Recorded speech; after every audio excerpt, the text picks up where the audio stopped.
She thought it was just a contract, until he whispered, 3 times. One night. What began as a transaction turned into something no one expected, not even him. If you enjoy quiet, powerful stories about love, sacrifice, and second chances, make sure to like this video and subscribe for more. Now let's begin. The mirror didn't lie. I looked like a bride, white silk draped down to my ankles, hair curled and pinned with pearls I didn't pick, makeup I didn't recognize. But the woman staring back? She wasn't me. Not Clara, the daughter who used to hum while stirring soup for her mother, the sister who once gave up her college offer to keep the lights on in a crumbling Brooklyn apartment. No, the woman in the psalm. Mirror was a trade, a quiet currency used to settle someone else's debt. The door creaked open behind me. "They're ready," said the woman from the wedding agency, not meeting my eyes. No one had, all day. I stood up. My knees wobbled beneath the weight of the dress. Or maybe it was the weight of everything else.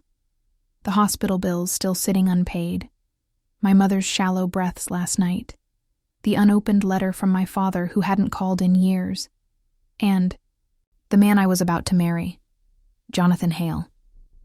The name alone held weight in Manhattan's financial world.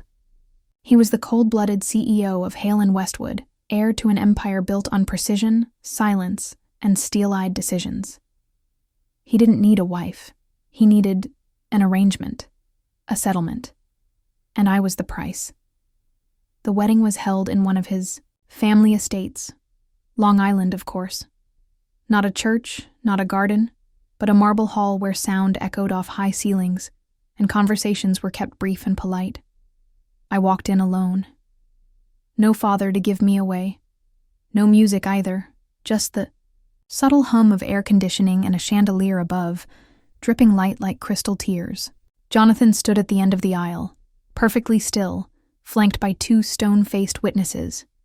He looked like a sculpture someone had forgotten to finish. Sharp jaw, tailored gray suit, eyes so unreadable they could be glass. I stopped 3 feet in front of him. He didn't reach for my hand. Didn't smile. Didn't whisper. Instead, he said evenly, "This isn't a vow. This is a rescue." My throat closed. No one else seemed to hear the way my breath trembled at his words.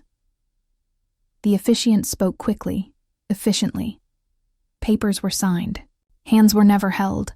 And just like that, I became Clara Hale. I didn't cry. I didn't flinch. But somewhere deep in my chest, a little voice whispered, "You're not a wife. You're a signature on a dotted line." Later that evening, I found myself back in the bridal suite, alone. The silence in the mansion wrapped around me like gauze, soft, sterile, and suffocating. I opened the drawer of the antique vanity table. A small wooden box lay inside, my mother's. She had given it to me that morning, her fingers trembling as she tied the ribbon. "Something old," she whispered. Inside was a folded letter. I unfolded it with gentle hands, careful as if it might crumble. The handwriting was hers, elegant, slightly slanted. "Dear J.H., I never forgot what you did for us. You were just a boy then, but you kept your promise. Thank you for keeping it now. You once said you'd repay kindness when you had power. I didn't expect it would come like this. But I know you'll protect her. You were always meant to do good, in quiet ways." Ruthie stared at the initials. J.H. Jonathan Hale. Could it be? A memory tugged at me, faint and half-buried. Years ago, my mother used to tutor English for refugee children at the church down the street. I remembered a quiet boy with scuffed shoes and hands that trembled when he read aloud. My mother made him tea with honey and told me he was going to grow up to be someone important. Not because he was smart, but because he was kind. Deep down, Jonathan Hale. Could he be that boy? If he was, why hadn't he said anything? Why choose Silence when there was so much that needed saying. I stood by the window watching the fog roll in from the garden. Somewhere down the corridor I could hear the muffled clink of glass. Jonathan, maybe, drinking alone in one of those perfect, lonely rooms. The world outside blurred in soft gray and silver. Somewhere in another life, I might have walked down a different aisle with love in my heart instead of duty in my chest. But that wasn't this life. This life was built on sacrifice. My mother's failing heart, my father's failure, my own quiet choices, made in the name of keeping us together. That was my vow.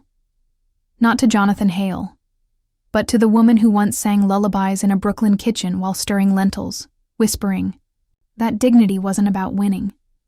It was about keeping your promises, even when no one else did. I touched the letter again, tracing the ink. My mother had believed in him. Enough to let him take me in her place. Enough to trust him. Maybe I could trust him too. Not with love. Not yet. But maybe with time. At the very edge of sleep, I heard his voice outside the door. Low. Measured. Controlled. Tomorrow. We'll start the process of transferring the deed. Your mother's care will be moved to a private facility. I've signed everything. Pause. You don't owe me anything. Except your presence. The footsteps faded, but the letter stayed in my hand all night. There were 15 doors between my bedroom and his. Not that I counted the first night, but by the third, I'd memorized the rhythm of the walk. Right turn at the white lacquered piano no one played. Left past the hallway of oil paintings I didn't recognize. Past the gold-framed mirror that reflected a girl I still hadn't become. Jonathan Hale lived on the opposite wing of the house. I was allowed to go anywhere. That was the point, wasn't it? No cage, just space. Cold, polite, and cavernous. He made no rules, but he also made no invitations. Most days, I stayed in my wing. I read. I helped the housekeeper fold sheets. I cooked breakfast for myself because no one asked if I wanted anything else. At 8 a.m. sharp, Jonathan left for the city in a silver car driven by a man named Ellis, who never smiled. At 7 p.m., he returned. Sometimes with a briefcase, sometimes with nothing at all. Always alone. I heard him before I ever really saw him. His footsteps across the marble, the soft click of his study door, the whisper of a match lighting his evening fire. One afternoon, I found my mother's scarf in my suitcase, still carrying the faint scent of eucalyptus. She used to wear it in the kitchen, humming that old French lullaby, her voice a gentle rustle beneath the clang of pots. Mon petit oiseau, dors bien ce soir. I missed her so much my chest ached. But it wasn't just her illness or the distance. It was the fact that I didn't know how to talk about her in this house. There were no spaces for stories here. Just marble and silence until Tuesday. That morning, the hospital called. My mother's oxygen levels had dropped overnight. The nurse said it calmly, professionally, like someone used to delivering news wrapped in formal tones. I dressed quickly and took the car without asking. The drive was long. Traffic was thick. I hated every minute of it. But when I arrived, she was smiling. She's stable, the nurse said. Actually, her care plan was just upgraded this morning. Private suite, 24-hour monitoring, full cardiac support. Someone arranged it. I blinked. I didn't, she smiled. Mr. Hale did, 2 weeks ago. I didn't speak for a full minute. He'd done this, quietly, before we were even married, without a word. I stood at the foot of my mother's bed and realized I didn't know the man I married at all. That night, I returned home later than usual. The sky had turned to slate, clouds pressing low and close, like thoughts too heavy to say aloud. I walked into the kitchen, more from instinct than hunger. To my surprise, the kettle was already whistling. Jonathan stood at the stove. He didn't turn around. "You look tired at the hospital." I froze. "You were there?" "I stopped by, briefly." He poured water into a teacup, his movements precise, almost ceremonial. I didn't want to interrupt. He handed me the cup. I took it carefully.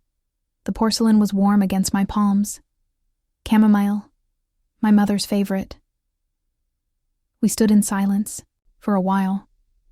Then softly I said, "Why didn't you tell me you did that?" He didn't answer right away. His gaze was on the steam rising from his own cup. Finally, "I don't like making people feel like they owe me. But I do owe you," I whispered. He looked at me then, directly. No steel, no frost. Just quiet. "No, Clara. Your family helped me once. I'm simply returning the balance." Later that night, I sat by the fireplace in the library, a place I didn't even know existed until earlier that day. It was tucked behind a hidden panel in the wall, probably designed for cigars and secrecy. But the chairs were soft. The books smelled like stories. And for the first time since I arrived, I felt a sliver of belonging.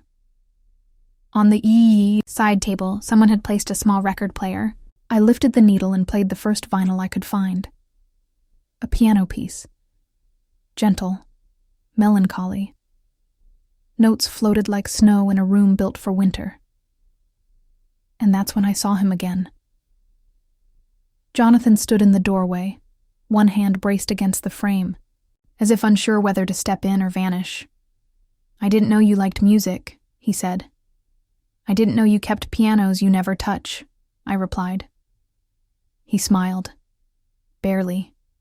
Then, like a man afraid of breaking something sacred, he walked in, slowly, and sat across from me. "Why me?" I asked suddenly. "Out of all the women in New York you could have married to settle a debt." His answer came without hesitation. "Because I didn't want someone who would pretend." I swallowed. The fire crackled between us. "You don't know me," I said. "No," he agreed. "But I'd like to." I don't remember how long we sat there. Maybe an hour, maybe less. But it was the first time the distance between us wasn't measured in doors, but in breath. And that night, I didn't feel traded. I felt seen. The third week of our marriage began with rain, not the kind that drums on rooftops or shouts through windows, but the soft, steady kind. The kind that soaks in slow through soil and silence. The kind that makes you remember things. That morning, I couldn't sleep. The house was too still. I wandered barefoot to the east side of the mansion, where the light was softer, the furniture less touched. I paused outside what I thought was another storage room. The door creaked. Inside, a narrow room lined with books, and at the very end, a writing desk. On it sat a familiar wooden box. Not the one my mother gave me for the wedding, but older, scratched, bearing a brass clasp shaped like an ivy leaf. I'd seen it once, long ago, tucked on the top shelf of our Brooklyn apartment, always locked, always out of reach. I don't know why I opened it, or maybe I do, because some part of me, deep down, had already begun to suspect that I'd missed something. Something about Jonathan, something about how this all began. Inside the box were letters, dozens of them, neatly tied with faded ribbon, yellowing at the corners. Each one addressed to a name I hadn't heard in years. To Miss Ruth Lynn, Brooklyn, NY, my mother. From J. Hale. I sat down slowly, careful not to breathe too hard. The first letter was dated 1998, the year my mother began volunteering at the church literacy center, the year I turned 7, the year she first brought home a boy with quiet eyes and holes in his shoes and a voice so soft we all leaned in to hear him. I remembered him now, His name was Jonah then, not Jonathan. He never said much, but he read every book she gave him, cover to cover. He used to sit on our fire escape, turning pages like they were keys. My mother would make him lentil soup and send him home with old sweaters. The letter said, "Miss Lynn, you said one day I would be in a place to help someone, and I should. I didn't believe you then, but I do now. I'm 17. I got a full scholarship. I'll never forget what you taught me. That kindness isn't a weakness. It's a direction. Someday I'll repay it. I promise." Jonah, I read every word, every date, every vow. He wrote once a year, sometimes just to say thank you, sometimes to say he had nothing to report, but he hadn't forgotten. The handwriting grew more refined over time. The last letter was from 2 years ago. It simply read, "I'm almost ready. I hope Clara's still painting." I covered my mouth with both hands. I hadn't painted in years. Not since the week my father left and took every brush I owned with him. But somehow, he remembered. That evening, I waited in the library. Jonathan arrived later than usual, tie loosened, sleeves rolled. When he saw me sitting by the fireplace, he paused. He looked tired, but not surprised. "You found them," he said quietly. I nodded, his jaw clenched. "I didn't mean to." He shook his head. "You were always meant to. Eventually." I held up one letter, the ink smudged slightly, from the years. "Why didn't you tell me you knew my mother? That you'd been in our home?" He took a breath. "Because I didn't want this marriage to feel like a transaction." "But it was," I said softly. His gaze didn't waver. "Not to me." There was a long silence. Then, finally, he sat across from me. Not the way a CEO does in meetings, but the way someone sits when they know they've been seen for real and they can't undo it. "My parents died when I was 12, he said. "Nobody in my family took me in. I slept in shelters, rode trains all night. Your mother, she didn't ask me for proof. She gave me soup and a place to read. She treated me like a boy, not a burden." He stared into the fire, as if waiting for it to judge him. "She saved me. I spent half my life climbing high enough to be able to repay that. And so you married me," I whispered. "No," he said. "I married you because I watched you grow up from afar. Because I saw what you gave up for your family. Because I knew. You were the only person who wouldn't want anything from me." My throat tightened. "And what do you want from me?" I asked. He met my eyes. Nothing. Except the chance to do something right. Later that night, I couldn't sleep again. But this time I didn't pace. I didn't count doors. I sat on the window seat of my room and watched the rain bead down, the glass like tears too tired to fall. In my lap lay the oldest letter, still creased, still brave. My mother had believed in him when no one else had. And now he believed in me. Not because I was his wife, but because I was hers. The first time I knocked on his door, I didn't expect to stay. It was late. The house had gone still, like it always did after midnight, quiet in a way that made you notice the ticking of the grandfather clock down the hall, or the creak of old wood beneath bare feet. I had stood in the hallway for 20 minutes before I raised my hand. I wasn't dressed for anything other than sleep. An old cardigan over. A cotton slip, sleeves tugged low past my wrists like I could disappear inside them. But something had shifted in me since I read those letters. A line had been crossed, not in anger or fear, but in understanding. And sometimes understanding is more intimate than desire. The door opened on the first knock. Jonathan stood there, barefoot, wearing a dark t-shirt and flannel pants, his hair slightly mussed from running fingers through it. He looked at me like I wasn't supposed to be real.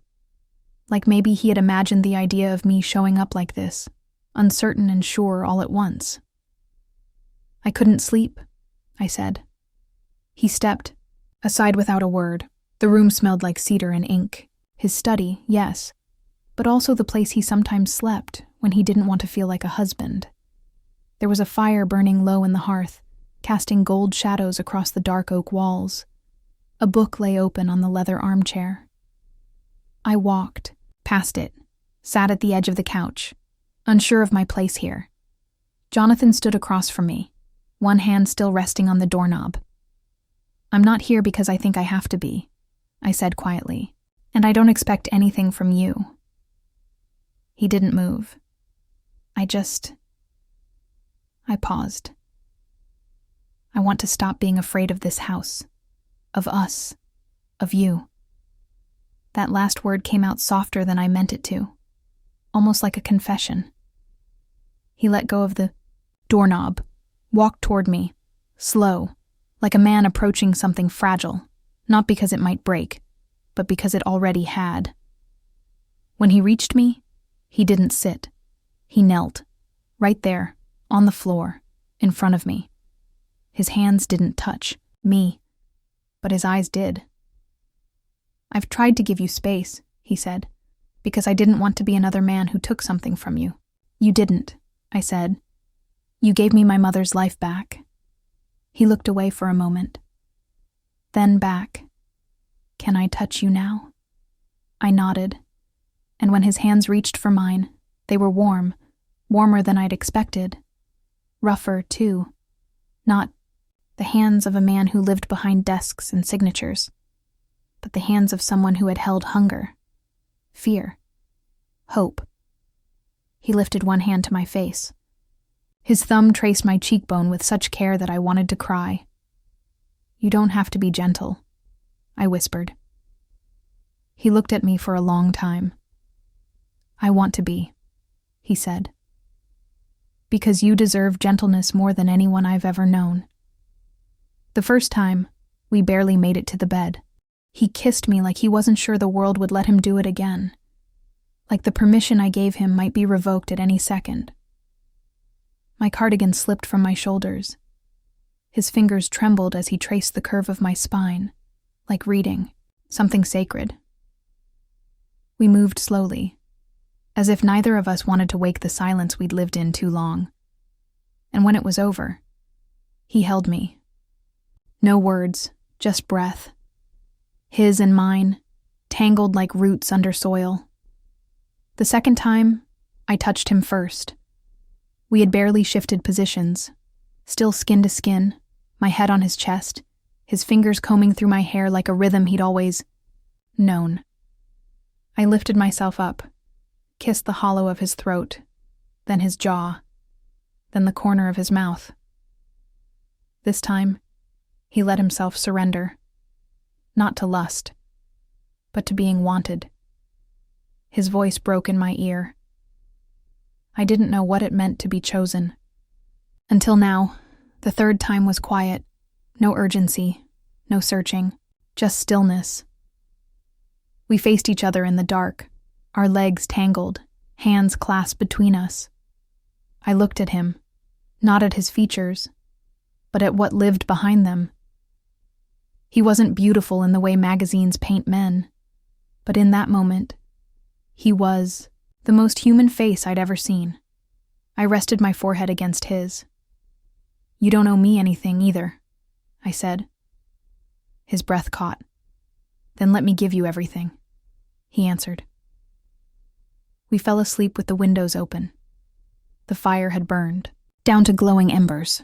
The night air touched our skin, but we were warm, wrapped in nothing more than each other's presence, each other's weight.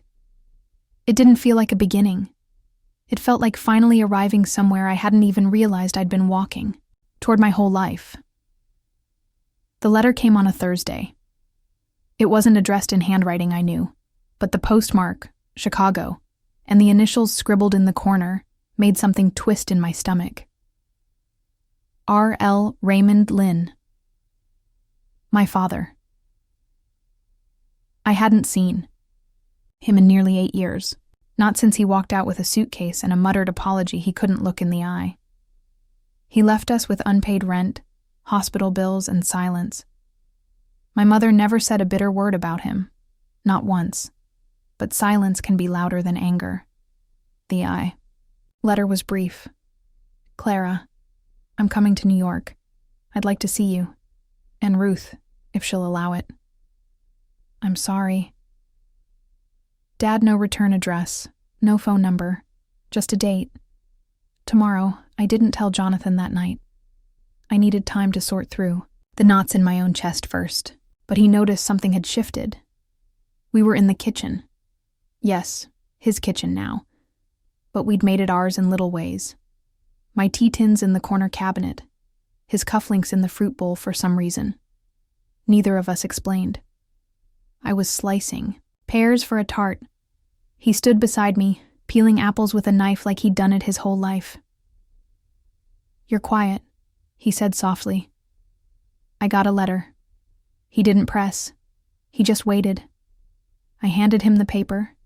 He read it, folded it, placed it on the counter. Then he said something I didn't expect. If you want me to leave tomorrow when he comes, I will.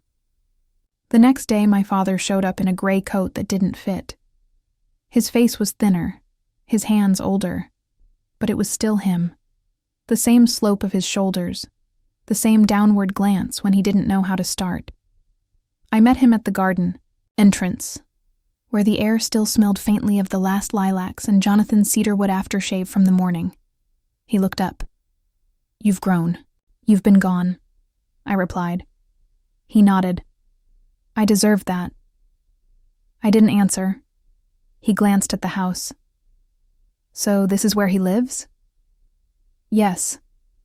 I heard about the wedding, through a friend of a friend. I'm not here for money. I needed to see her. She's sleeping, I said. I'll wait. We sat on the stone bench by the fountain. He picked at his gloves, the silence hanging between us like wet clothes too heavy to lift.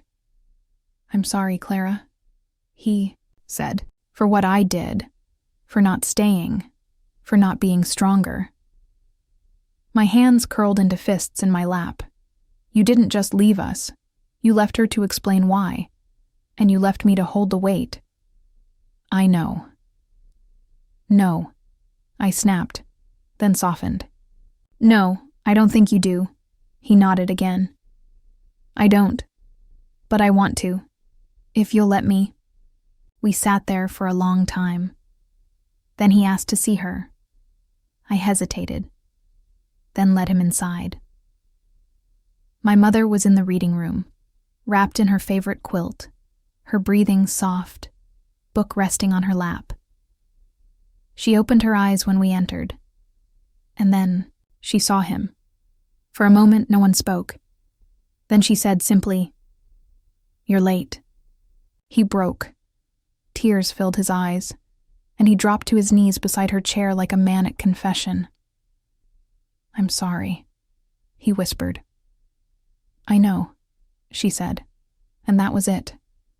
She reached for his hand, and just like that, a bridge was built. Not over the pain, but through it. That night I found Jonathan in the library, his sleeves rolled, glasses low on his nose. He was reading one of the letters he'd once sent my mother. I didn't expect him to come, I said. He looked up. And now that he has? I sat beside him. Not angry, not forgiven, just tired. He reached for my hand. You don't have to forgive him tonight. I nodded. But I think I will. Eventually. Before bed, I passed by my mother's room. She was already asleep. My father curled in a chair nearby, arms crossed over his chest, like he didn't trust sleep to keep him there. I stood in the doorway for a long time. Then I went to our room, mine and Jonathan's, and found the lamp. Already dimmed, the window cracked open to the soft autumn air. He was waiting. I climbed into bed beside him. Not as someone rescued, not as someone owned, but as someone who had survived something hard and still chose love. It started with something small. A dropped fork. A clipped sentence. My father asking if he could stay longer than a few days. My mother saying yes too quickly. The feeling grew like a draft under a door. Subtle, but constant. I couldn't sleep. I flinched when Jonathan brushed my back in passing. I started folding napkins too tightly. Started putting space between our bodies again at night, not because I didn't love him, but because now, for the first time, I did. And love, real love, asked for things I wasn't sure I could give. Trust, presence. The terrifying promise that if I stayed, I could be hurt. Again, we fought on a Tuesday. The sky was overcast. The kind of gray that makes everything feel suspended. Jonathan had spent the morning on the phone, speaking in clipped tones, the old version of him bleeding through. I asked if he was okay. He said he was fine. Then I asked, again. He looked up sharply. Clara, not everything needs to be unpacked. I stepped back. I'm not trying to unpack you. I'm trying to be part of you. The silence afterward felt final. I left the room before I could say something cruel. By evening, the house was too quiet. My mother and father had gone out for a walk. Jonathan hadn't come out of his study. I packed a small overnight bag. Nothing. Dramatic. No slammed doors or dramatic notes. Just socks, a sweater, a single book I never finished. The sky opened as I stepped outside. Rain, heavy, immediate, drenching. I didn't take a car. I walked. My old apartment was 20 blocks away, still empty, still holding shadows and chipped windowsills and the ghost of who I used to be. I didn't expect him to come. I hadn't left a note. Hadn't looked back. But just past midnight, I heard the buzzer ring. Once. Then again. When I opened the door, he was standing there, soaked to the skin. No umbrella. No coat. Just a man in a cotton dress shirt clinging to him like memory. He didn't speak right away. I didn't ask why he was there. Rain dripped from his cuffs. His eyes were darker than I'd ever seen them, not angry, just wide open. No defenses. No polished edge. Don't run from this, he said, voice raw. I wasn't running from you. He stepped forward. You were running from what I make you feel. That undid me. I looked down. It's easier when it's duty, Jonathan, when it's survival, when it's about saving someone else. He didn't argue, so I kept going. But this, what we've become, it's not about my mother anymore, or the contract. It's about us, and that scares me more than anything ever has. He nodded. Me too, he said. You think I don't wake up terrified? You think I don't still carry the boy who had nothing in his pockets but promises he couldn't keep? He stepped closer. And then, slowly, as if to let me walk away, he knelt. Right there, on the hallway floor of my old building, rain dripping down his neck, his hands open at his sides. I came here because I'm not asking you to choose me out of debt, he said. I'm asking you to choose me because without you, all of this, everything I've built, means nothing. I knelt too. We sat there, soaked and shaking. I took his face in my hands. His beard was rough against my palms. His lips parted slightly, not in invitation, but in surrender. I don't know how to promise forever, I whispered. You don't have to, he replied. Just promise me tomorrow, and we'll keep going from there. We kissed in the stairwell, not the first kiss, not the hottest, but the one that said, you're the home I didn't know I'd been building toward. Later, back in the apartment, we changed into dry clothes. I wrapped us in the same quilt I used when winters got cruel. We didn't talk much. We just lay there, our legs tangled, our hands resting on each other like anchors. Rain tapped the windows like forgiveness.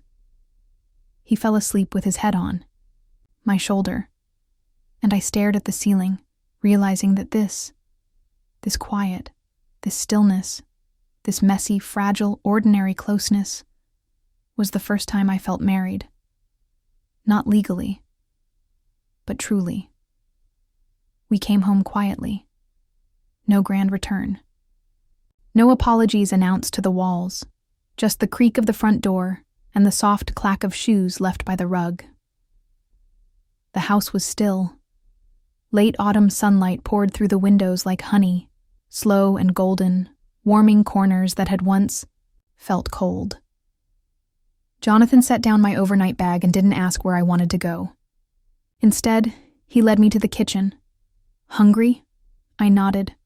But not for food. He didn't answer. Just opened a drawer, took out the old cast-iron skillet, and began to make eggs the way I'd once told him my mother did. Over low heat, a dash of milk stirred with a wooden spoon. I sat at the counter, watching him move. There was no hurry, no tension. Just the sound of the burner ticking softly beneath the pan and the light tapping of a spoon against ceramic. And somehow, that was everything. That week, we began again. Not with some dramatic vow or sweeping change, but with small things. We moved our clothes into one closet. We chose a new kettle together. We argued over jam flavors at the grocery store and ended up buying both. He started leaving his watch on my nightstand. I started leaving notes in his jacket pocket. Nothing fancy, just things like breathe or your mother would be proud. We didn't talk about love. We practiced it. Every morning, I brought my mother tea. Now that her heart was stronger, she'd taken to reading again. Big novels with soft spines and dog-eared corners.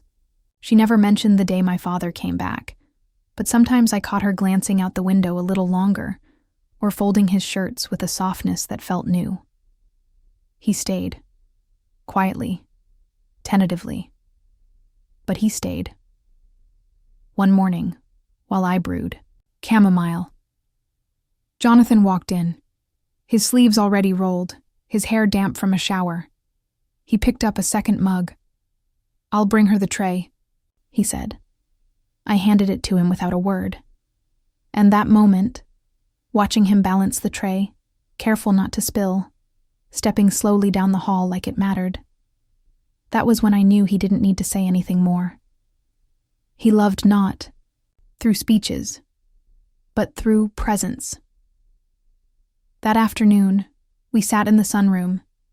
Jonathan had his laptop open, half reading, half watching me sketch. I hadn't picked up a pencil in years. But something inside me stirred now. Not ambition, not escape. Just the simple act of tracing lines that had no destination. He looked up. "What are you drawing?" "Us," I said, not looking away from the paper. But not our faces, just the space between us. He set the laptop aside, moved closer. "And what does it look like?" I showed him the page. There was no detail, just two figures sitting side by side, knees touching, heads leaned together. The space between them filled with light. "It looks like home," he said. That night, my mother called me into her room. She sat in her rocking chair, the quilt I made for her draped over her legs. Her eyes were sharp in a way I hadn't seen since before the surgeries. "You love him," she said. It wasn't a question. I nodded. She looked away, out toward the maple trees turning rust and gold in the yard. Then she said something I'd remember forever. "You chose a man like me. Strong on the outside, afraid to be known. But you made a better ending than I did." She turned back to me. "Hold it gently, Clara. The best love is always the kind that startles you when it stays." Later that night, I lay next to Jonathan in bed, our fingers loosely laced between us. The lamp glowed beside us, soft and amber, like the last light before sleep. I turned to him. Do you ever think about what we were before? He smiled, slightly. Contracts, conditions, distance. And now? He turned off the lamp. In the dark, his voice was softer than I'd ever heard it. Now we're just two people who kept showing up. That was the night I stopped measuring love by what it said and started trusting what it did. The first snow came quietly, just a dusting, a soft whisper across the lawn, frosting the garden stones, gathering on the iron bench outside the library window. I watched it fall with a cup of tea in my hands, wrapped in the old cardigan Jonathan now called my armor. The house felt different now, not larger or smaller, not louder or quieter, just lived in, filled, like all the invisible corners, had been touched by something warm. It had been nearly 6 months since our wedding, 3 since I had run into the rain, and not a single day had passed since then, where we didn't find some way to choose each other again. My mother was stronger, now. She walked without the cane. She spent her mornings reading in the sunroom, and her afternoons watering the plants no one else remembered to care for. My father stayed too. He never asked for forgiveness again. He just woke up early, made breakfast, fixed broken things, loose cabinets, sticking windows, creaky chairs. He didn't try to be the father he hadn't been. He just became the man he wanted to be now, and in that quiet, steady way, he returned to us. That morning, I found Jonathan in the greenhouse. He had dirt on his forearm and a trowel in his hand. His shirt sleeves were rolled to the elbows, and he was trying, and failing, to repot a rosemary bush. You're brutalizing that poor plant, I said, laughing. He looked up, a smear of soil across his cheek. It's not cooperating. I took the trowel from him. Let me. He stepped back, watched me work, and after a moment said, You look like your mother when you concentrate. I glanced at him. Is that a compliment? He smiled. It's everything. Later that evening, I walked into the study to find a small box on the desk, not gift-wrapped, just simply placed there, as if it had always belonged. Inside, a silver ring, delicate, understated, set with a single small opal, not flashy but luminous in a quiet way. Like moonlight caught in a stone. I turned to him. He leaned against the doorframe, hands in his pockets. No proposal, he said. No pressure. We're already married. Then why the ring? He walked toward me. Because I want you to have something that wasn't part of the contract. Something that means only one thing. I love you. And I'm not going anywhere. I slid the ring onto my finger. It fit perfectly. That night, we had dinner by the fireplace. Just the two of us. No formalities, no guests. Just soup, crusty bread, and candlelight. We didn't say much.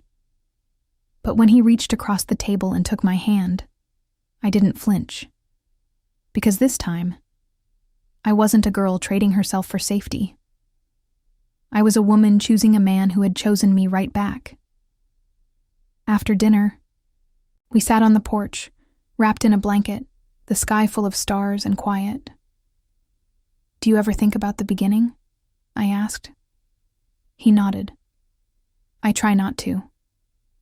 Not because it wasn't real, but because this, now, is what matters. I leaned against him. We were strangers tied by circumstance. He kissed the top of my head. Now we're partners held by choice. Inside, my mother played a slow tune on the piano, something from long ago, half lullaby, half memory. My father stood beside her, humming softly. The sound wrapped through the house like ribbon, tying us all together again. Not perfectly, but, honestly, before we went to bed, I wrote a letter. Not to anyone living, just to the part of me that used to be afraid. Dear Clara, You did not disappear. You became. You are not owed. You are loved. You are not rescued. You are home. Yours, always. I folded it, placed it in the wooden box beside the letters from Jonathan, and closed the lid. We fell asleep in each other's arms that night. No need to say the words again, because they were written in the way he curled around me like a promise, in the steady rhythm of his breath at my neck, in the way our hands found each other under the covers, not gripping, not holding tight, just resting there, like something we'd always meant to find. If this story touched your heart, please consider giving it a like. It truly helps more people find moments like this. And if you'd like to hear more quiet, meaningful stories just like this one, don't forget to subscribe. Thank you for spending your time here.